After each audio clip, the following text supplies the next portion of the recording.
Welcome to Pep Talk, Pepsters. For this episode, ang makakasama natin ay nagbigay lang naman ng karangalan sa Pilipinas when she was crowned Miss World 2013. At ang inabangan sa kanya ay ang pagganap niya sa isa sa mga well-loved Mexican novela characters. Please welcome the new Marimar, Megan Young.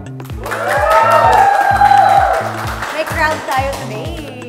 Wow, love it. Thank you for guesting for Pep Talk. Would you like to say hello to our fellow Pepsters? Hello sa ating mga Pepsters. Salamat sa panonood sa interview namin today.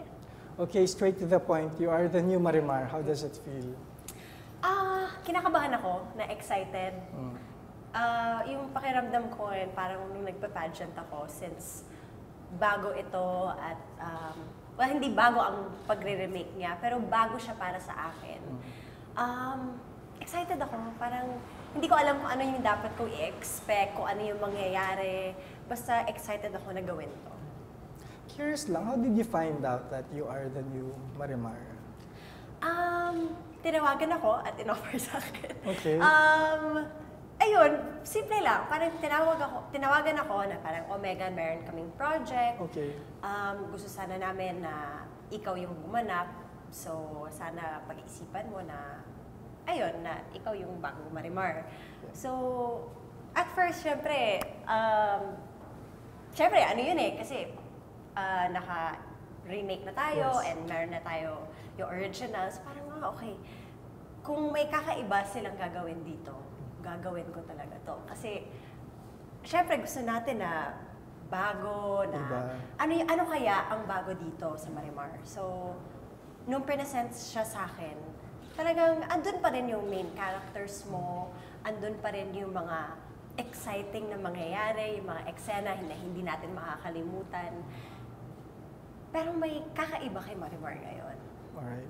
Medyo na siya mas bago na siya, mas modern na si Marimar ngayon. So, in-adapt sa new Oo, in-adapt na talaga kung ano yung environment natin ngayon. Pero nandun pa rin, syempre, yung pagka-Pinay natin. Siyempre, hindi natin pwede kalimutan yun. Kasi yung core ni Marimar is yung values niya bilang Pinay. Iba lang talaga yung environment natin ngayon. So, we've heard that it's gonna be shown this August. So, I'm sure ngayon may mga preparations ka na. So, can you tell us about the preparations that we're doing? Actually, madami po talaga. Medyo overwhelming siya minsan kung iisipin mo. Pero nakakatuwa kasi si Marimar ngayon, all around kasi siya pearl diver kasi siya. So ngayon, nag-lessons ako para sa diving, para sa free diving, swimming lessons, syempre, kasi kailangan, alam ko yung basic niyan. Nag-horseback riding din siya. Tapos, syempre, hindi mawawala yung pagkasayaw niya. So, lahat ng yun, inaaral namin ng mabuti, inaaral ko ng mabuti. Kasi lahat ng yun, hindi ko naman talaga ginagawa. So, kailangan, pagdating ko sa set bilang Marimar, hindi na ako si Megan, ako na si Marimar. Okay. What for you is the hardest part pagdating sa preparation? Kasi physically, mukhang demanding Pearl diving, horseback riding. Para sa akin talaga, demanding talaga siya physically, like you said. So, yun yung pinaka-challenging sa akin. Kasi hindi ako athletic. Nag-gym ako pero wala akong sports. Para sa kaalaman ng lahat. Growing up, wala talaga. Ang sports ko is computer games. So, yun yung sport ko. Kung naging official sport siguro siya nung high school ako, baka kasali ako. Pero hindi hanggang computer shop lang ako. So, ayun. Medyo challenging talaga siya. So, para sa akin, medyo athletic kasi si Marimar Did you meet any, untoward accidents in the process? Like yung nagalusan or since demanding siya? Or muntik ng... Nung kahapon, nag-diving lessons ako. So, syempre, meron silang parang private area dito sa Manila. Pero pool lang. Tapos 12 feet siya. So, nandun na kami sa ilalim. Tapos may yung scuba gear. So, naka-ganon yung mask. So, ang challenge ko is pupunta ako from one end to the other. Tapos walang wala kang oxygen. or air na kukunin. Tapos after kong kunin yung isang pinpoint, babalik na ako dun sa instructor ko, kukuha ako ng hangin. Pagkabalik ko dun, yung hangin, di ba ganyan siya, kasi lalagay mo, may nakaharang na string. So, wala akong makuhang hangin. So, oh my God, Nagpanik ka? gagawin ko? Sabi ng drink ko, hindi, diyan ka lang. Sabi. Malamang, hindi niya sinabi yung diyan ka lang kasi hindi ko siya marinig. Sign. Pero sabi niya, as in, steady ka lang, easy lang. So, tinanggal namin. Tapos, sobrang nagpanik ako. Pero, buti na lang, nandun yung instructor ko para i-calm ako, tapos para sabihin na, kailangan ma-overcome mo to. Kasi takot ako sa open water eh. Okay. So, yun yung parang medyo challenge sa akin. Paano pa kayo pag nasa ocean na ako? Tapos, mag-panic attack ako, di ba? Hindi naman pa pwede yun. So, ngayon pa lang, hinahanda na ko na yung sarili ko. All for the love of work. Yes, syempre. Okay. Tapos dito sa teleserye, you're going to work with Tom Rodriguez, right? Is this your first time to work together? Actually, hindi namin first time Okay. magkatrabaho ni Tom. Nakatrabaho ko na siya dati sa isang show. And siya yung kontrabida, tapos ako yung parang best friend ng bida. So, wala kami masyadong eksena. Pero alam mo naman, pag nasa set kayo, nagkakasama kayo, nagkakausap. So, hindi namin first time magka-work. And para sa akin, isa siya sa pinaka-professional na naka-work ko. And yung talagang alam mong seryoso siya sa trabaho niya. Lahat inaaral niya, yung mga karakter niya, drawing niya. So, nakaka-inspire na gawin mo yung trabaho mo on another level. Na parang gusto ko rin mag-drawing ng karakter ko kahit di ako marunong mag-drawing. Artist kasi. Oo, artist kasi siya. So, it makes you level up. Kung nasaan siya, na hindi ka 50%, na talagang 100% ka din. Oo. Nakapag-start na ba kayo ng taping or okay. So how do you intend to work with Tom pagdating dun sa chemistry? Alam mo yun, sabi nila, kailangan maging totoo daw to be convincing. Well, kami ni Tom, nakapag-workshop na rin kasi kami. May mga acting workshop, may mga sensuality workshop din naman kaming ginawa para mabigyan ng justice yung love story ni Marimar at ni Sergio. Ano kasi siya parang hindi mo pwedeng i-fake. Pero at the same time, may ginaganap ka lang naman na character. So you live the character na si Marimar, kailangan siyang ma-in-love. So, kailangan, hindi kami awkward sa isa't isa. Na komportable kami na, paano pag may eksena tayo na medyo parang delicate or medyo parang may may parang pa-sweet. Kailangan hindi kami awkward. Kailangan natural. So, pag nag-workshop kami, iniisip na namin na, ako na si Marimar, ganito, umibig si Marimar, ganito siya kiligin. Tapos, siya na si Sergio, pag nag-workshop kami, ganito siya magpakilig ng isang babae na gusto niya, ganito niya parang ligawan. So, pag nasa workshop area na kami, pag action na, talagang in character na kami. Sinasabi mo, Megan, na bagong Marimar ang makikita namin. Can you describe to us kung, in your own words, ano ang personality ni Marimar ngayon? Sino siya? Patikim lang.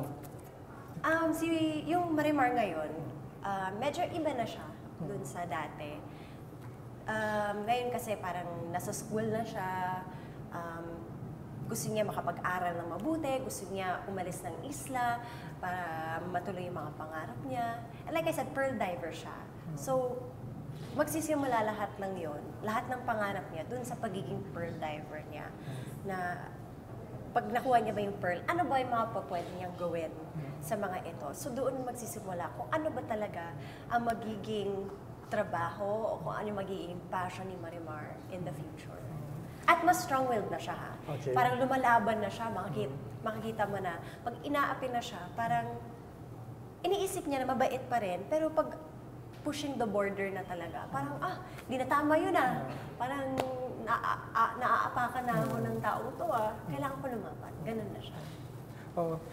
May similarity ba kayo ni Marimar? Kasi we see you as this gentle, soft actress turned beauty queen. Pero when it comes to, when the situation calls for it, you also fight for what is right or kung kailangan mo rin lumaban? Actually, para sa mga friends ko, yung mga tao talaga, nakilala nila ako, yung nakasama nila ako kahit bago pa lang. Kahit si Miss Carol, alam niya to. Yung EP namin.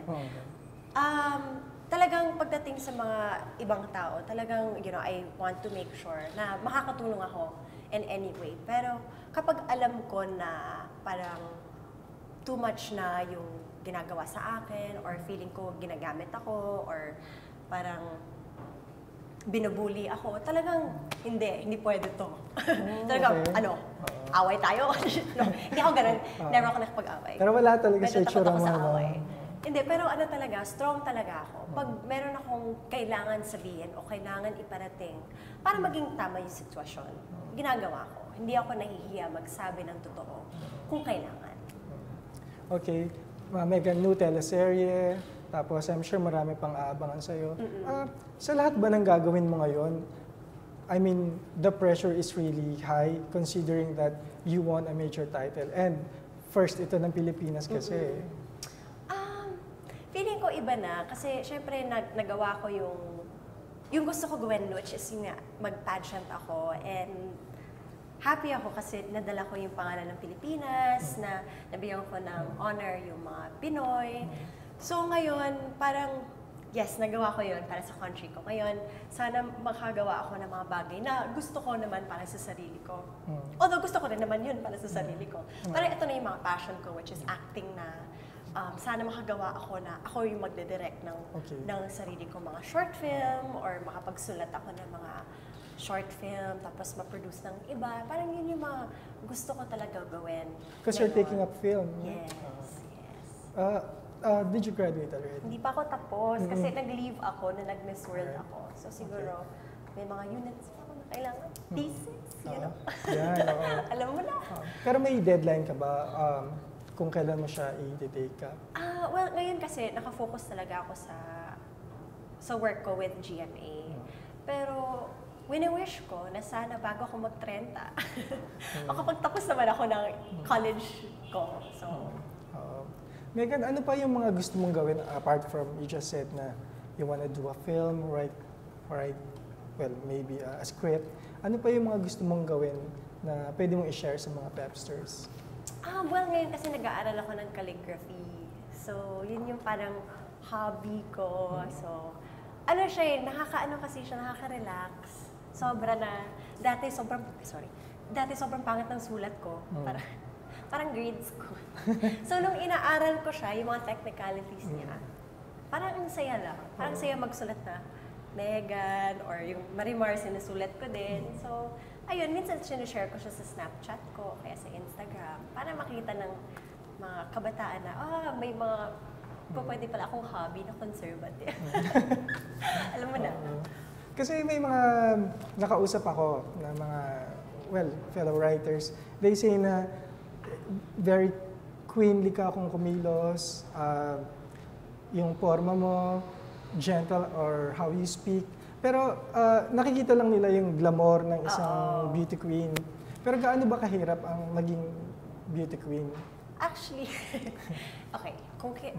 Parang kanina, kung kilala mo talaga ako, alam mo na yung pagiging beauty queen ko, sobrang opposite. Kung ano yung itsura ko, pag beauty queen ako, sobrang opposite sa way na kung paano ako manamit, kung paano ako mag-ayos ng buhok, ano yung mga sapatos na sinusuot ko. Hindi ako nag-heels, sneaker girl talaga ako. And I guess, pagkasama mo yung mga high school friends mo, like sila talaga, sila yung nakakapaglabas ng parang kengkoy na Megan. Sila yung nakakapalabas na, sa kanila lang naman ako, parang, di ba pag magkakaibigan, binubuli nyo lang isa't isa. So parang nagkakatuwaan lang kayo. Sila lang yung nakakapaglabas sa akin noon. And syempre yung mga nagiging close ko talaga. Pero pag yun talaga kasama ko, puro mga kami yung hindi, ano yung pag sa school, yung mga pasaway. Kami yung yung gumagawa, yung mga pasaway sa school. Hindi kami mean girls. Ano kami, parang,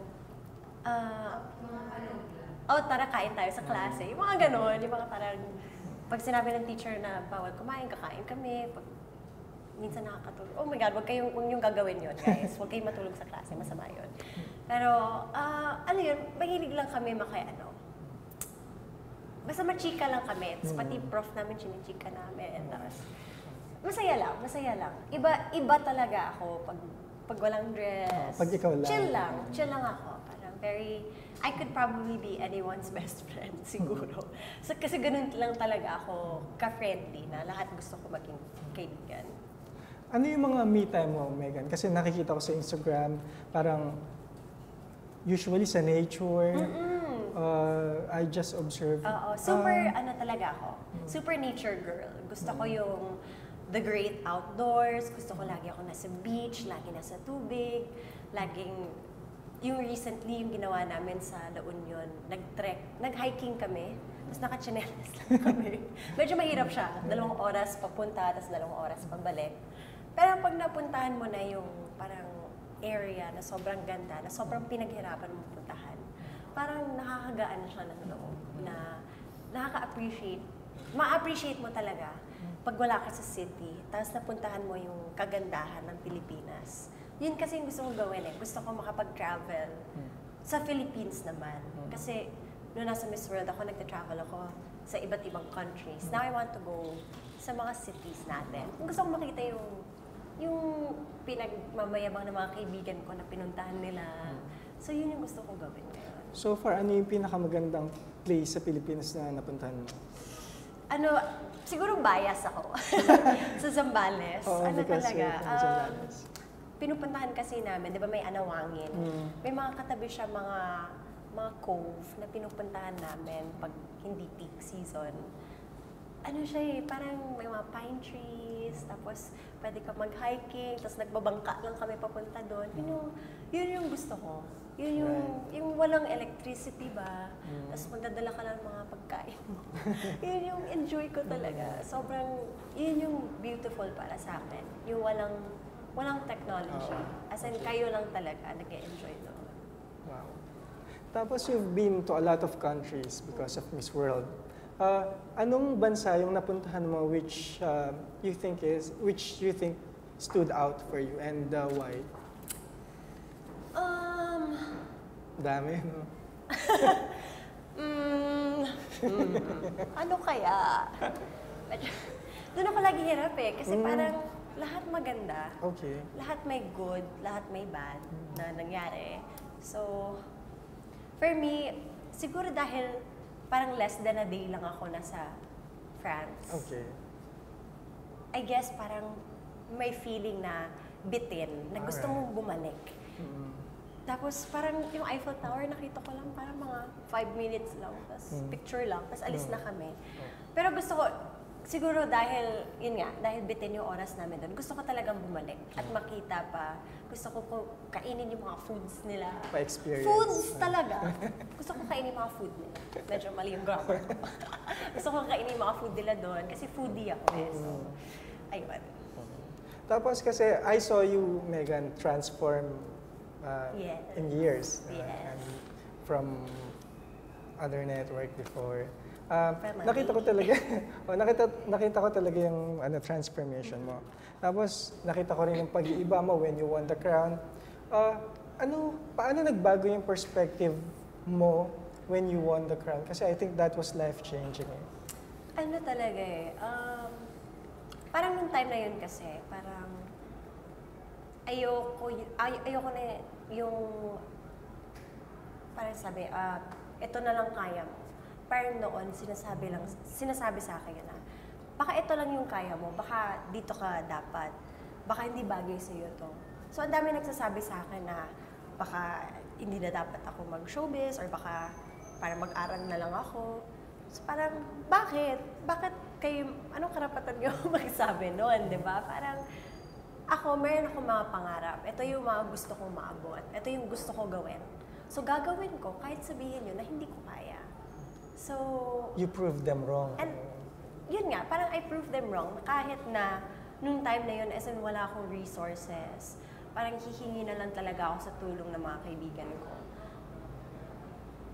Andun yung, yung urge nandoon yung parang, passion, ito yung gusto kong gawin. So, kahit na nung time na yun talagang, kahit hindi alam ng mga tao to, hindi nila nakikita, pero sa family namin, alam namin na wala kaming resources noon. Kasi mag-shell out ka talaga ng money para doon. So, during the roughest time siguro of my life, na marami akong pinagdadaanan personally and work-related, talagang clean-out out ko talaga lahat ng yon at sinabi ko, gagawin ko to. Gagawin ko talaga itong pageant na to. Tapos wala akong sinabihan. Nakakaalam lang talaga yung mga trainers ko. So nagulat na lang lahat na sumali ako. Marami pa rin nag-doubt, marami pa rin nagsabi na baka hindi ko kaya, baka matalo lang ako, baka thank you girl lang ako. Pero sabi ko, sige, sabihin niyo lang gusto niyo. Gagawin ko yung lahat ng makakaya ko para maabot ko to. Isa ba yun sa mga dahilan kung bakit it took you a while to join? Kasi apart from doon sa sinabi mo na may mga nagsasabi na huwag kang mag-join, ang pagkakaalam ko marami din ang nagpo-push sa'yo na join. Pero it was taking a while before you ano join. siya parang siyang conscience, kumbaga na parang may bad voice, tapos may good voice. Parang sinasabi nila, kaya mo yan. Bagay sa'yo to, kaya mo manalo. And then on the other hand, may nagsasabi na, baka matalo ka lang, paano pag natalo ka, di saan ka pupunta, hindi ka na mag-artista. Ano naman career mo? Yung may ganun talaga. So parang, anong gagawin ko? Hindi na lang ako nakinig. Parang, I followed kung ano ba talaga yung, nafe-feel ko na tama. Noon kasi parang hindi pa ako masyadong confident na sumali. Parang, may doubts talaga ako sa sarili ko noon.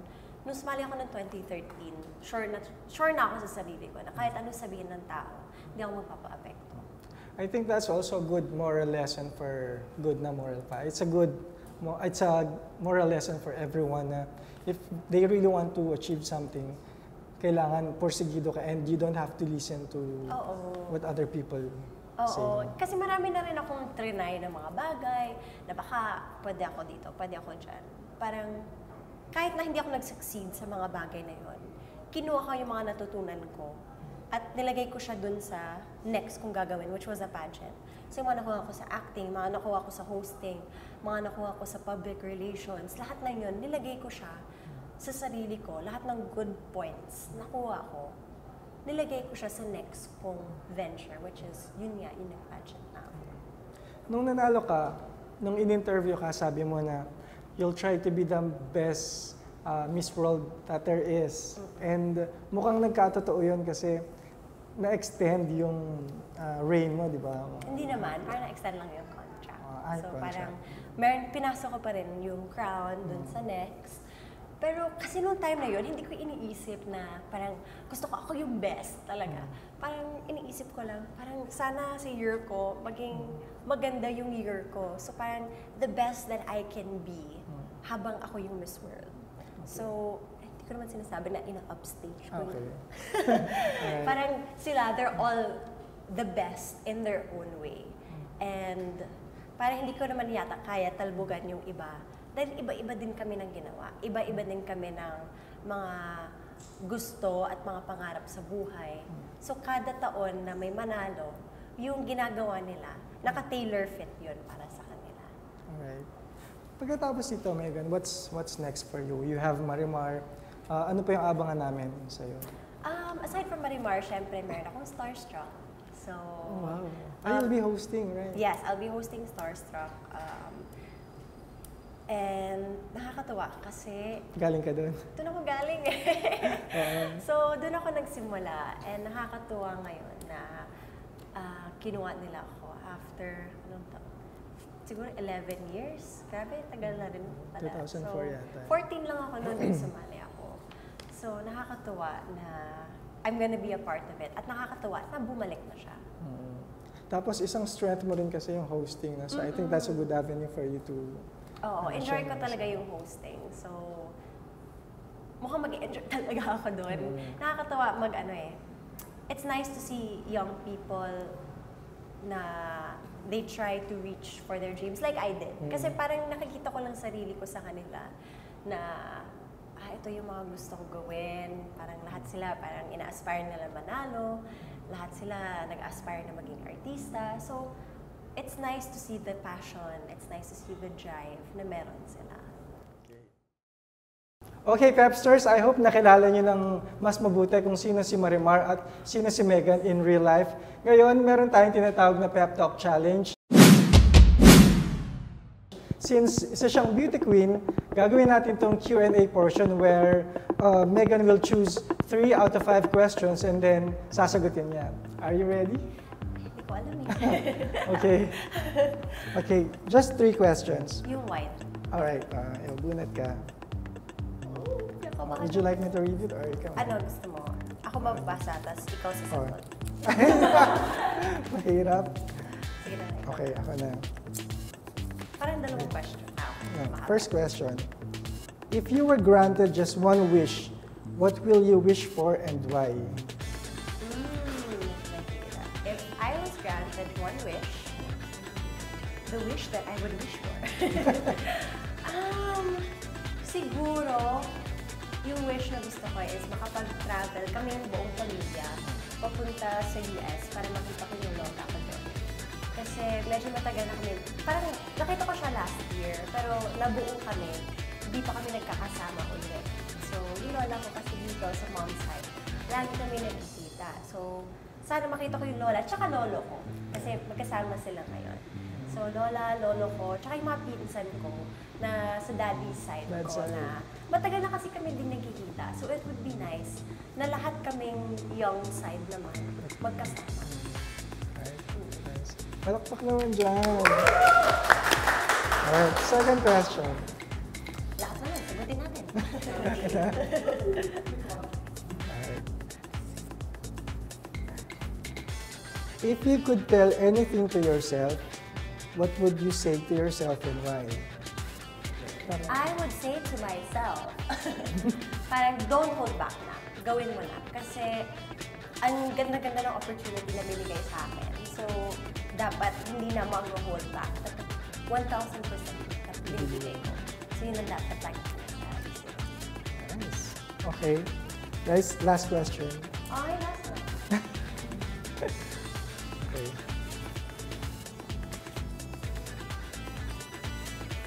Okay. Which for you should be given more importance? Loyalty or personal growth? Loyalty or personal growth? I think ang mas dapat pahalagahan is loyalty. Kasi paano na lang kung nag-grow ka as a person pero wala kang loyalty?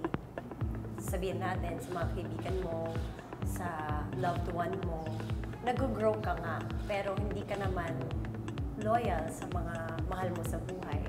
For me, mas importante sa akin ang loyalty.